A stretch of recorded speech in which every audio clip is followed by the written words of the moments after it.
Hello! So today we're going to be going over what is the most broken augment in the game right now. It has been an augment that has been nerfed a little bit. It's definitely on the radars of the team, so don't worry too much. It won't be here for much longer in its current state, but if you have the opportunity to take it, you should almost always take this augment. The augment that I am talking about is a prismatic augment called Ghosts of Friends Past. And today I'm going to try and talk to you, while doing this VOD review, a little bit of like the basic strategy of how to really exploit this augment to get the maximum potential out of it. You'll see that it runs up right here. Basically the way it works is whenever an allied champion dies, your team permanently gains 12 HP, 0.8% AD, or 8 ability power, something like that. The main thing that you use it for, though, is to just get HP. The way that it works is it's your team gains HP. So basically all the units on your team, not the units that are in right now, it scales for your team always. So if I decide to swap these units, the stacks will be stacking, as you can see on the actual augment. It will tell you how much health, attack damage, and ability power you will get. So obviously this was my first or second time playing it. I do make a couple mistakes throughout this VOD, which I'll point out, but in general I just want to go over it.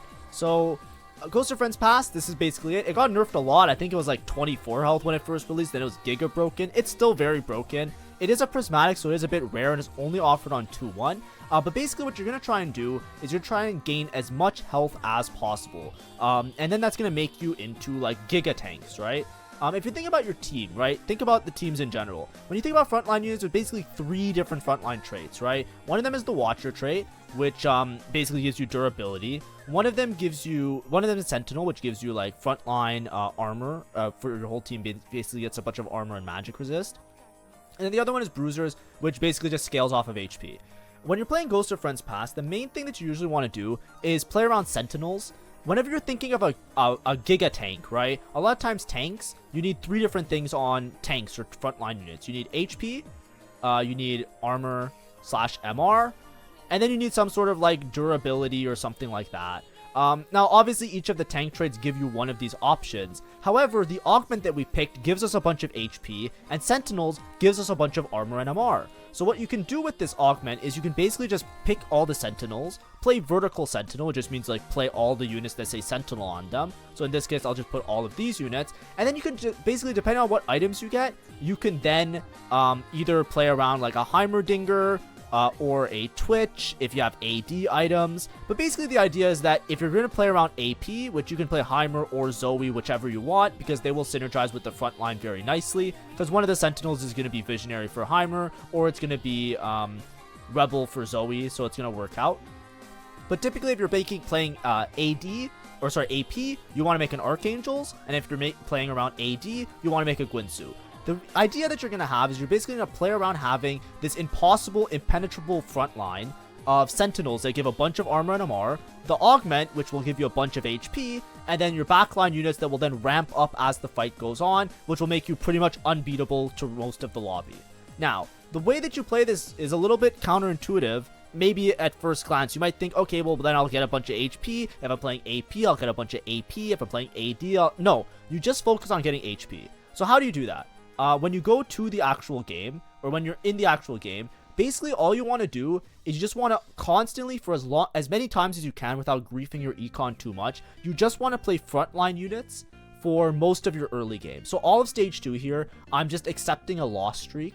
I'm just letting all my units die every single turn, because every time they die, I proc Ghost of Friends Past, which gives me my whole team HP for like the rest of the game. It's a permanent HP gain that goes towards the augment. So as you can see, if you look at my board, without griefing my econ too much, I am level 4, playing 4 frontline units, right? I am playing 2 Sentinels. I could be a little bit more optimal, right? I could have maybe made an econ interval excuse me, by selling the Rennie and playing like a lower cost one. So yeah, there was a little bit of mistakes here and there, but basically I am just playing frontline units. That's what you want to do. You just want to play frontline units. Make sure you hit your econ intervals, and wherever you can push levels in order to play more of those units. Now here, like I said, I'm not in the greatest of econ spots.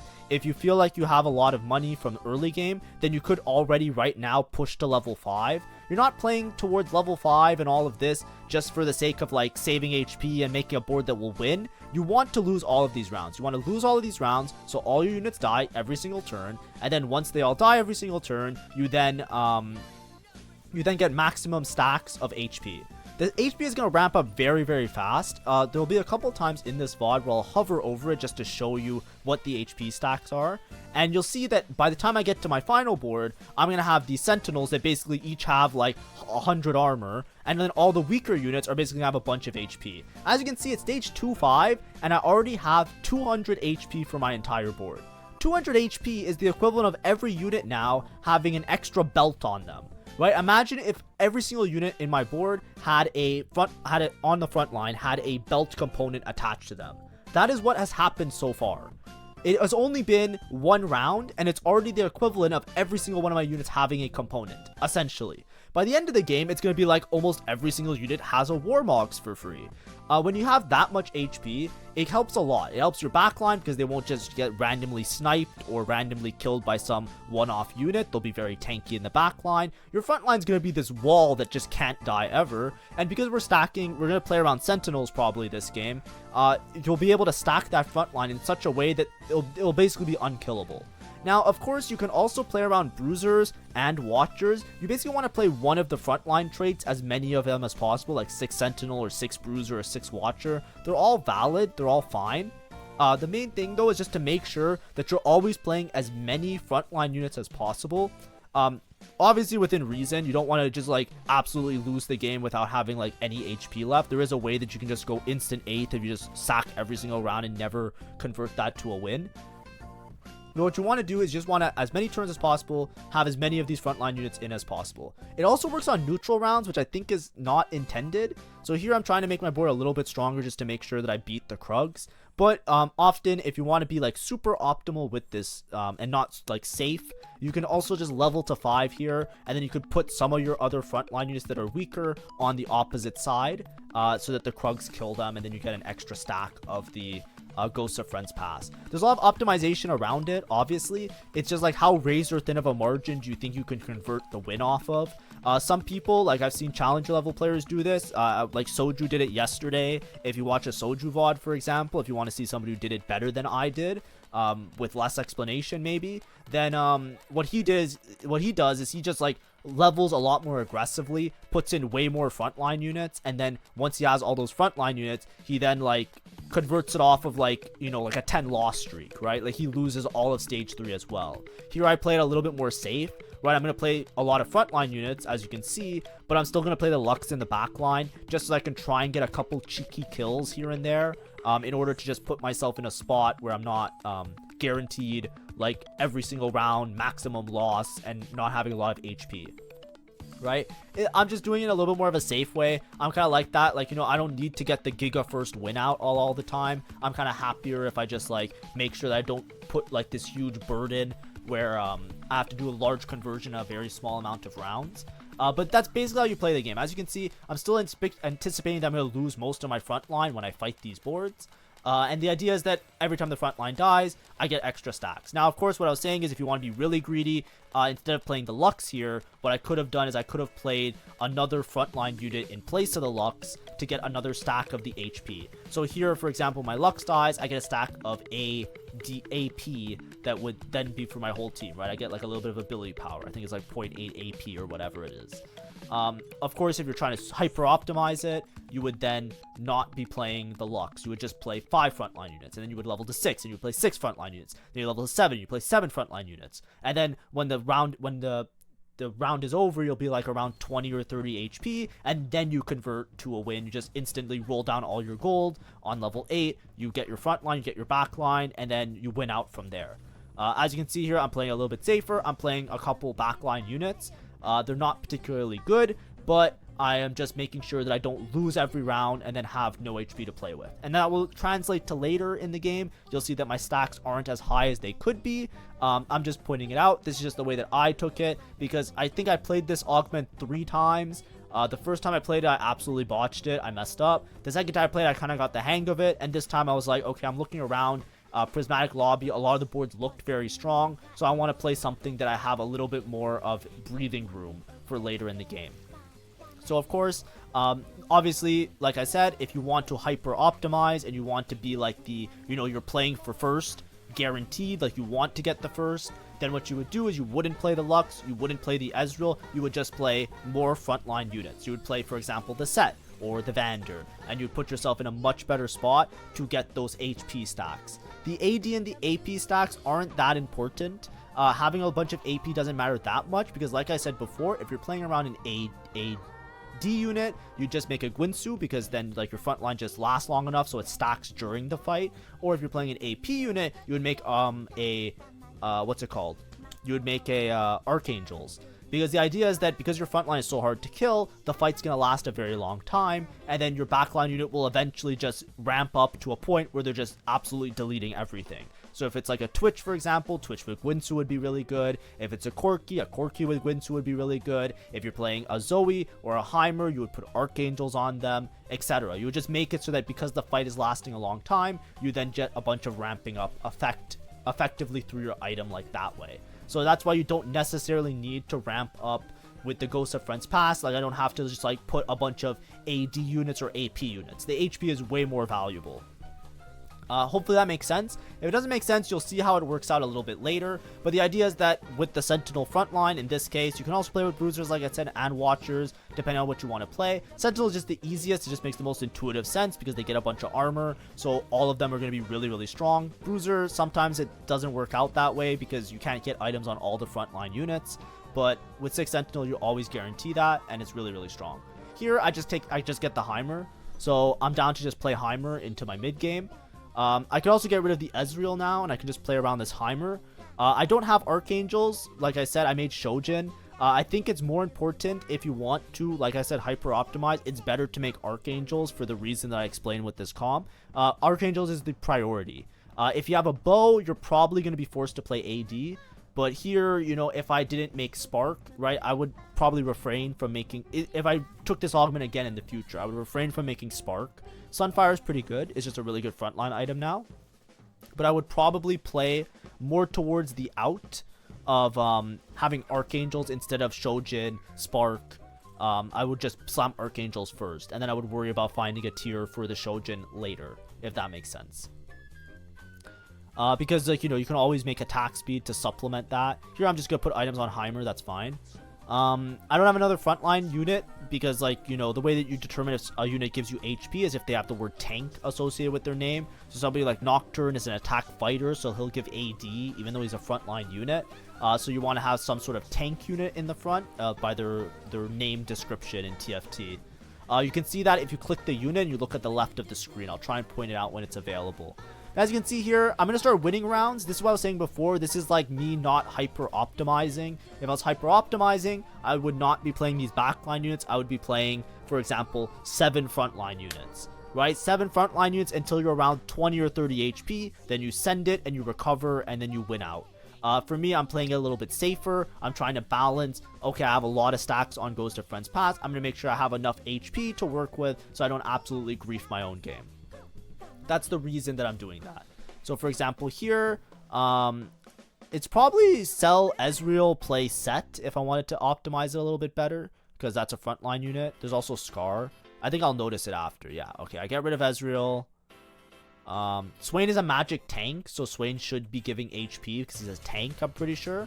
But I think I can be more safe and just, or I can be safer and just not play the Swain, but it's fine. So as you can see, like, you see Swain, if you look on the left-hand side, there's Swain, there's the description of his abilities, and there's the words magic tank. So because it says he's a tank, he should be giving HP. That's typically how it works, I'm pretty sure. So that's just how that's how you rock it. Heimer's also really good because Heimer, even without an Archangels, he scales as the fight goes on. Every time Heimer casts, he fires an extra rocket, excuse me. So you're scaling up the amount of rockets that he's shooting. Now, like I said, you can see that because my Leona isn't dead and some of my other units aren't dead, I'm not getting the maximum stacks or the maximum value from Ghost of Friends Pass. But like I said, if I didn't win these last 2 rounds, then I would be 20 HP. So I'm balancing. I'm saying I'd be more comfortable if I was 40 HP here rather than 20 HP. And I'd rather start winning 1 or 2 of these rounds rather than lose 1 or 2 of these rounds. Like I said, if you want to optimize it better, you can then be around 20 HP instead and have more HP stacks. The HP does scale really aggressively, so me losing on these stacks is quite important if I was playing for a first, like, guaranteed. But like I said, you don't know for sure if you're going to get first or not in a lot of cases, and I like to play it safer rather than not, because if you play with a razor thin margin and then somebody hits some really high roll thing, like, I don't know, they get like a +2, or they get like there's a spatula drop, or there's some RNG aspect that they just giga high roll, then you're just 8th because you don't have any HP to play with. So here I'm starting to slowly build my Sentinel board. These low cost Sentinel units are going to be really strong because of their because of how powerful they are in terms of having both HP and armor. This Heimer, by the way, I now will be able to make an Archangels. The third item isn't that bad. Guard Breaker is pretty good. I'm okay with Guard Breaker.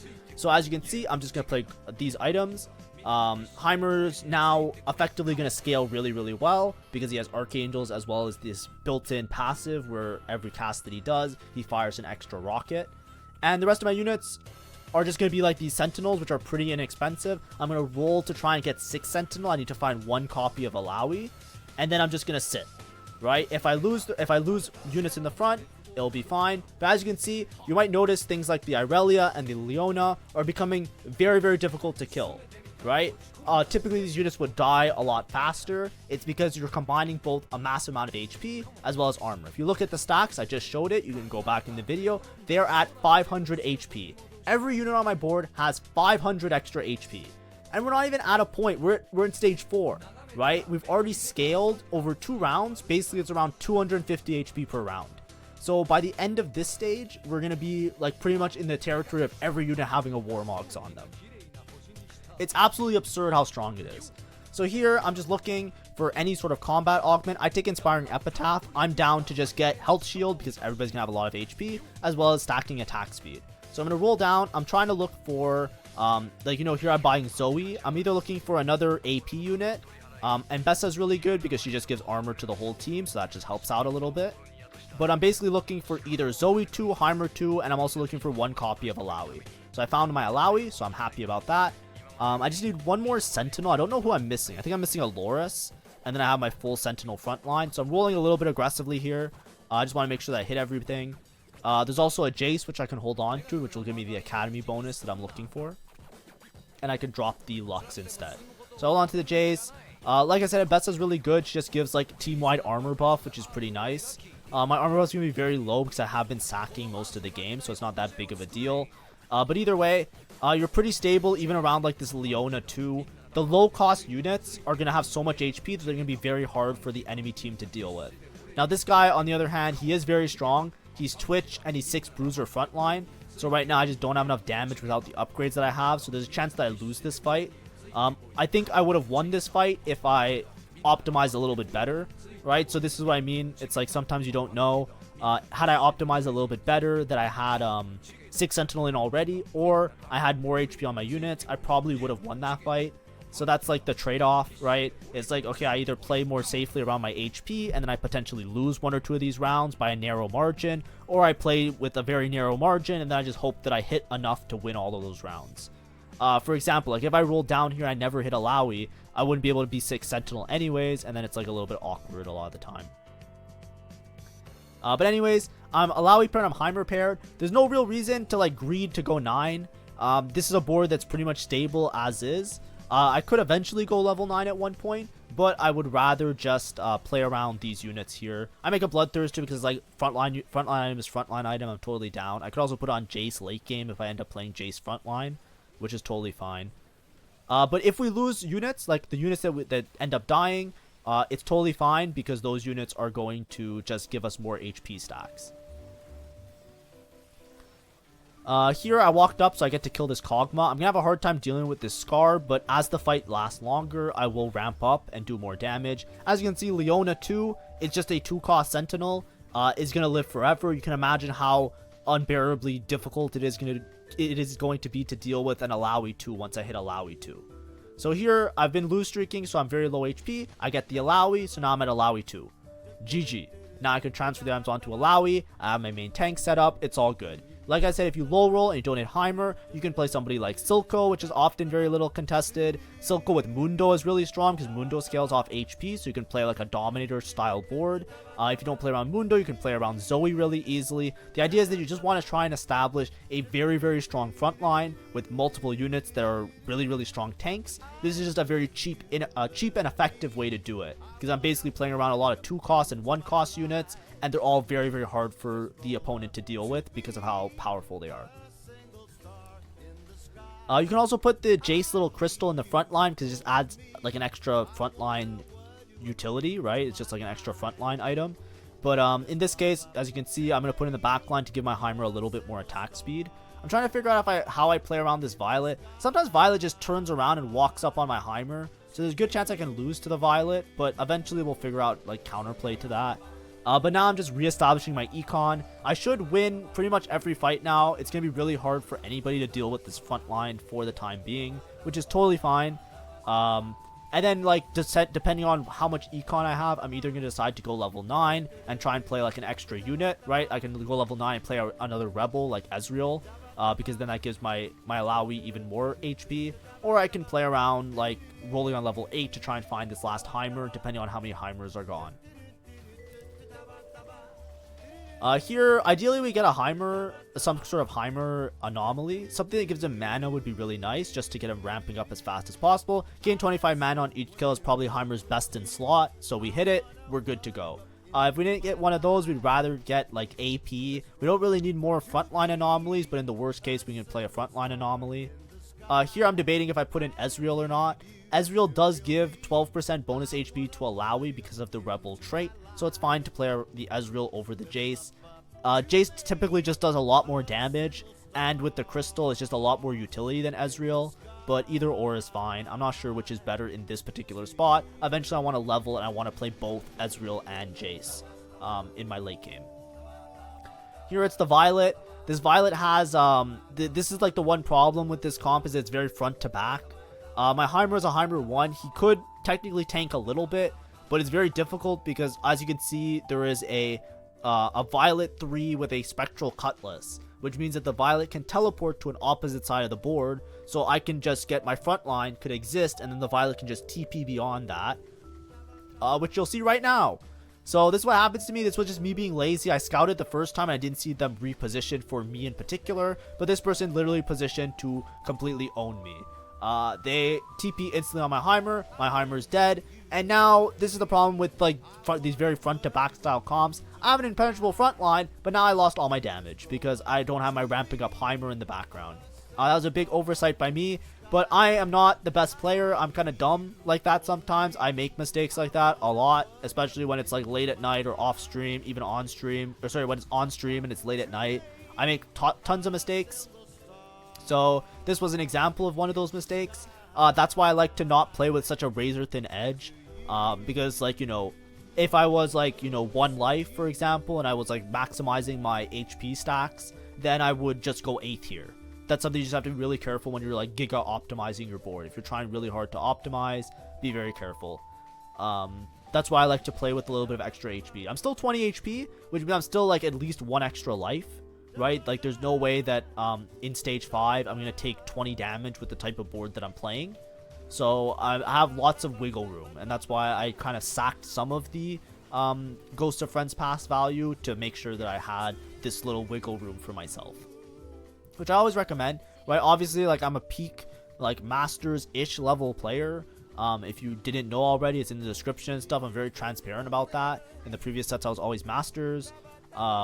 So, you know, obviously, like, you know, if you're better than that and you can do much better, go ahead. If you're not, then, and you can still do better, go ahead. But I'm just saying, for me, I know my limits. We be careful. We be careful in these territories. You know what I mean? So here, this is like what I was saying before with a Guinsoo. Because Jace is an AD user, I have this impenetrable front line, so I want to make sure that my back line is doing some extra damage. As you can see, I'm putting the Guinsoo on the Jace because now my Jace also can ramp up in the background. I think Jace just does I think Jace does a lot more damage and a lot more utility than Ezreal. I can also use this crystal to make sure that my Heimer doesn't get dove on like the last time that happened. So I would rather just play around the Jace, get the crystal, and I'll level for Ezreal later. I don't think I need the extra HP from Rebel on my Alawi. As you can see, my front line, that guy's board was extremely strong, and he just lost. It is what it is. I think he was able to beat pretty much everybody else in the lobby, but he couldn't beat me because I just have so much front line and so much AP stacking in the back line. I rolled a little bit for Heimer because I saw that there was only one Heimer gone, so it doesn't make sense for me to greed to level because there was another player in the lobby that had a copy of Heimer, so I wanted to roll before that person hit Heimer too, and then it would be really hard for me to hit Heimer too. The only boards that you probably have to be scared of are other ramping boards. For example, Kog'Maw. Kog'Maw is something that I have to keep my eyes peeled for. I have to keep my eyes peeled so I don't get cheesed by the Violet player with the Spectral Cutlass again. But you also want to be very careful about Kog'Maw players. Kog'Maw is a very front-to-back style comp as well. He works by having the Wardens, which are really, really tanky for what they are. They're very hard to deal with. And then the Kog'Maw stacks the same way. If this Kog'Maw gets an Archangels, he'll be a real threat. If he hits Scar 3, Kog'Maw 3, Zeri 3, this guy will also be a big threat. He already has a Automata +1 as well as a Fireflight or Firefight. I forget what they're called. Firefly. Firelights. He has a Firelight +1, so he is in a spot to max cap out his Kog'Maw board. So you just have to be very, very careful of that. But anyways, most of the other players I'm not too concerned about. Besides this, what's it called? This Violet player. There's nobody else that can really get through very easily to my Heimer. I also have Sated Spellweavers, by the way. My second augment gives me Omnivamp every time I cast my ability. So because Heimer's casting a lot, the Heimer does have a little bit of Omnivamp. Sometimes you'll see with these type of boards where you have these really strong front lines and like 1 or 2 backline units, you'll see Gunblade very often on those units. So for example, with Kog'Maw, Gunblade is like a really good insurance policy to make sure that like if the Kog'Maw takes a little bit of damage, he can heal up as well as help the front line because of how much damage they're doing. Heimer is the same way. You'll see Gunblade on Heimer a lot for the same reason. Here I don't need it because I have Sated Spellweaver, so I don't have to prioritize that. Another thing I want to point out, I think that my items are better on Heimer as is. I can technically swap the Guard Breaker with the Jewel Gauntlet and give my Heimer some damage amp. I'll probably do that later. That's a small optimization that I just didn't really care too much about. But of course, it's when you have the Academy item on the Academy unit, they'll get a bit of damage amp, which is totally fine. Or not totally fine, that's like really good. But for me at least, I just didn't want to waste a remover just yet because I already had slammed the Guard Breaker and those items on the Heimer. So I'm going to rearrange it a little bit later once I have a better idea of what I'm playing. Here I take this Crown Guard because I think Bloodthirster isn't that great of an item. So I'm going to transfer the Bloodthirster onto some other unit and then I have a better Alawi item. Excuse me. So I'm just putting the Jewel Gauntlet on the Jace for now. It's fine. Guardbreaker is really good for Heimer. I think it honestly gives even more damage amp than the Jewel Gauntlet. I don't know which is better, but it's arguably just as good. Here I just level to 9 now.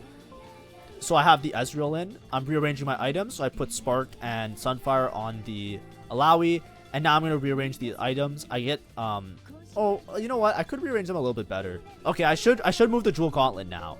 I have IE on Jace, so IE with Guinsoo with Guardbreaker is a really good item pairing. So I should just do that. That's my bad. My crystal is in the middle of nowhere. That's my bad as well. It's a little bit sloppy in these last couple rounds, but I think I'm just like I'm so concerned with the Violet player because I think that's the only way that I like giga lose a round is against the Violet. Against most of these players, it's gonna be like me being unable to be killed basically. As you can see, my Alawi just tanking everything. It doesn't matter how capped their board is. I just have so much HP. I'm pretty sure, hopefully I hover the Ghost of Friends Past soon so you guys can see it. But hopefully this was enjoyable. Hopefully you guys learned something. I know like, you know, probably by now you're like, why doesn't he put the Jewel Gauntlet on the Heimer? I understand that's something I can do. I just, like, you know, in my head, I'm not even considering Academy because, like, I can easily drop this Jace and this Ezreal for, like, a 5-cost unit. And that's what I was more thinking about, right? I wasn't really thinking about, like, playing Jace long-term. Here I'm putting my Heimer not in the corner to make sure this Violet doesn't like fucking kill my Heimer because the Violet was in my pool. This is the other guy with a Giga front line. So last time we lost really hard to this guy. But I'm pretty sure we're going to beat him pretty convincingly this time around, because now we have a lot of damage in this Heimer too, and we also have the Jace that also is ramping up and doing a bunch of damage for us. But a lot of times what you can do instead, you don't have to play Academy. It's not that essential because I have enough items to go around basically. It just works out that Ezreal is also Rebel, so it's helping my Alawi a little bit. Well, there we go. The Heimer just like absolutely deletes. But I'm down to play like a different unit. Sometimes you can see instead of Jace, you play Ezreal and Corki gets Artillerist and can make really good use of those items.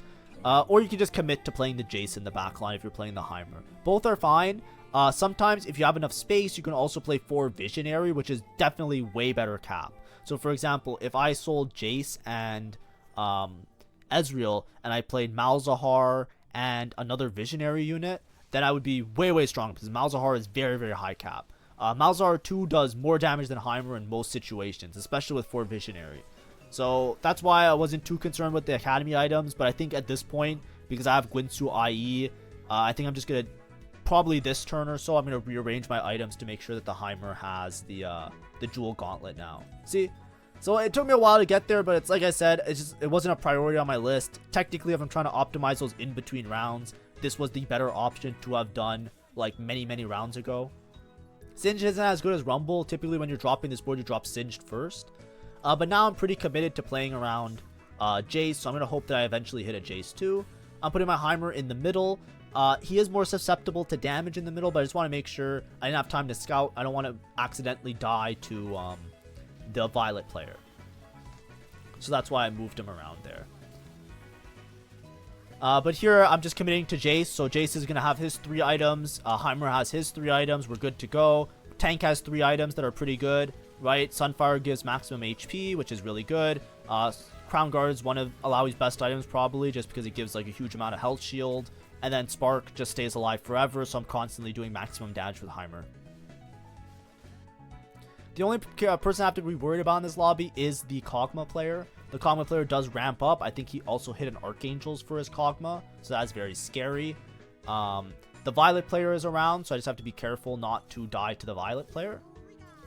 You're gonna see me do something that's a little bit maybe different. I don't wanna put my Heimer in danger of the Kog'Maw early in the game. I'd rather keep him in the corner. So against the Violet player, I'm probably going to try and make like a little shield around the Heimer to make sure that I don't accidentally get TP'd on. Okay, well, we'll just put him in the middle. That's fine. So I put him in the middle here. This Violet will not be able to chew through all the HP, especially with a Heimer too.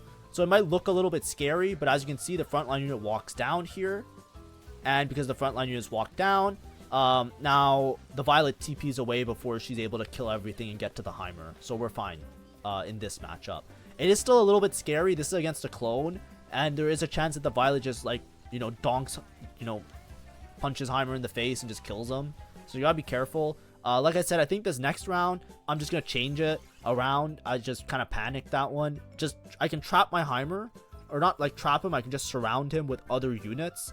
And then that way, if the Violet TPs, there won't be room for the Violet to TP on my unit. Now I'm against the Kog'Maw player. Does the Kog'Maw player have an Archangels yet? I don't actually know. I remember eventually I think they had an Archangel, and that's why I was really scared. Here I just upgrade Ezreal, sure. I think Jace 1 is going to do more damage than Ezreal anyways.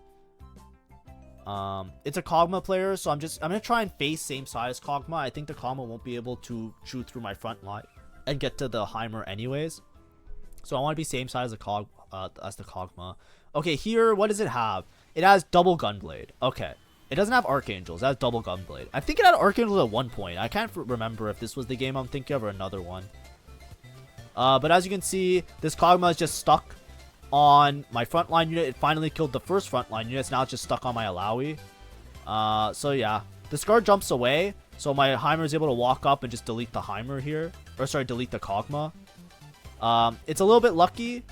Ooh, do I lose this? I don't think I lose this because of Jace just being really good. Oh, I think I lose this. That's crazy. Alright. And that's why I like to not play with a razor thin edge. Because sometimes shit happens like that where the Scar just deleted my board and I just couldn't win it.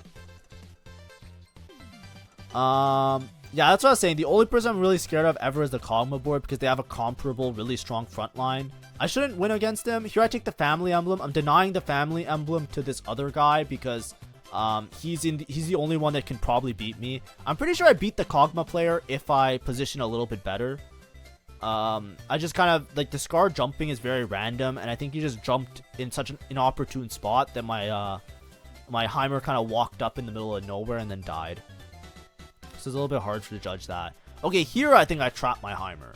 I think this is the right play. So family emblem, whatever, it gives some mana. I'll just put on Ezreal. Now this is better. So I'm gonna, what I'm doing here is I'm putting ranged unit next to my Heimer. Ezreal jumps away, so my Heimer won't get trapped here most often. But if you want to actually like do this properly, you should do it on the opposite side. The opposite side is a lot harder for him to get stuck. Here my Heimer might get stuck, and then he's not able to get out and do damage. So there might be a point where the Heimer stops casting. However, effectively what I did is I made a wall around the Heimer that the Violet couldn't get to my Heimer, basically. So as you can see here, like at one point, if the guy placed his units a little bit differently, you see how the Heimer had to like walk around. Sometimes he can get trapped if the Ezreal doesn't walk up late game in the fight. So then you just run into a part where your Heimer is doing like 0 DPS because he's out of range and he's unable to move. So that happens less if you do it on the left-hand side. But I did it on the right-hand side here because I just ran out of time. And I said it should be good enough, whatever. And now we're playing against the Kog'Maw player.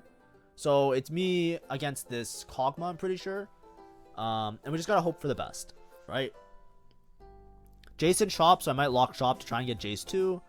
The Kog'Maw player is very capped. He has Automata emblem, so he's 4 Automata, 6 Watcher, 3 Fire Watch, or is he even 6 Watcher? He's 4 Watcher. He's 4 Watcher, 4 Automata, with a Malzahar and a Zeri, and he's 4 Firelight. So it's a very capped version of the board because he basically has 2 emblems that he got off, like, you know, augments and stuff. So it's a little bit scary. He also has, based on how many traits he has active, he gets damage amp. He has that augment as well. I think it's called like Blazing Soul or whatever. But either way, we're in a spot to win. This is usually what happens. Like I said, there was a couple shaky rounds, but that's why I like to have a little bit of extra HP. I'm not smart enough to like figure this shit out ahead of time and like predict every single fight perfectly. I should have held on to the Jace. That's my bad. Sorry, guys. But yeah, this is pretty much what I would consider the most broken augment. This game was very, very easy. Now, obviously, I hit a Heimer on Carousel, but because you have so many options, as long as you like make sure to like manage your items really well, make sure that you get an Archangels eventually. You should always prioritize Archangels first, in my opinion. And then once you prioritize either Archangels or Guinsoo, if you're playing AD versus AP, then yeah, you're playing so many low-cost units, it's very cost-effective. Roll down your gold. Whatever you hit, you hit. If I didn't hit Heimer, I would have played around Zoe. If I didn't hit Zoe, I would have played around Silco. And if you hit none of them, then like, what are you doing? Like, there's nothing you can do at that point. You just hit nobody. I have a lesser duplicator here. I can sell it for some gold. I'm gonna put the TG probably on Rumble. I should probably put TG on Rumble. Protector's Vow is fine. I should move TG to Rumble for sure. Okay, so Kog'Maw's on opposite side here. I don't know if I want to switch to opposite side. Yeah, I'm going to switch to opposite side. Nah, I'm just going to go back. Okay, I kind of fucked it. I didn't have enough time to switch everybody, so I just put the Alawi on the opposite side. Okay, he doesn't have Archangel on Kog'Maw. If he had Archangel on Kog'Maw, this would be a very scary fight. I thought eventually he got Archangels, but I guess he just has double Gunblade. Archangel's Kog'Maw, I might actually lose these fights a lot more easily. But here, because my Heimer's in the corner, my front line should outlive his front line. So I should win this fight in the long term. If Kog'Maw had Archangels to scale, it would just be like a war of attrition of whose front line dies first, and it would be quite scary. But as you can see, his front line dies, my Heimer's scaled up, and I kill everything. Right? So we win the game. That's usually how this goes when you take this augment. It's very, very strong. So be very careful. If you see it, you should almost always take it. Of course, like I said, you can play it more optimized, and then you would do a little bit better. And if you don't play it more optimized, you can like play it more safe like I did. Either way, it's going to be a very, very consistent and easy top 4 because you're going to have so much frontline that most boards won't be able to compete, right? We're playing against a Giga Capped Kog'Maw board, which is like, you know, very, very strong with 2 emblems and a Malzahar. So that board was very, very strong. It beat most of the lobby. There was a Violet player that we had to play around. It was like cheesing because of the Spectral Cutlass. So a lot of the boards were very strong. We beat out like Malzahar 2. We beat out like Alawi 2, Jinx 2, right? If you look at the other boards that existed in the lobby, a lot of them we just beat out clean. And that's kind of how this works. So anyways, hopefully that was a good VOD review. Hopefully it was informative and fun. And yeah, enjoy the rest of your day. Bye-bye.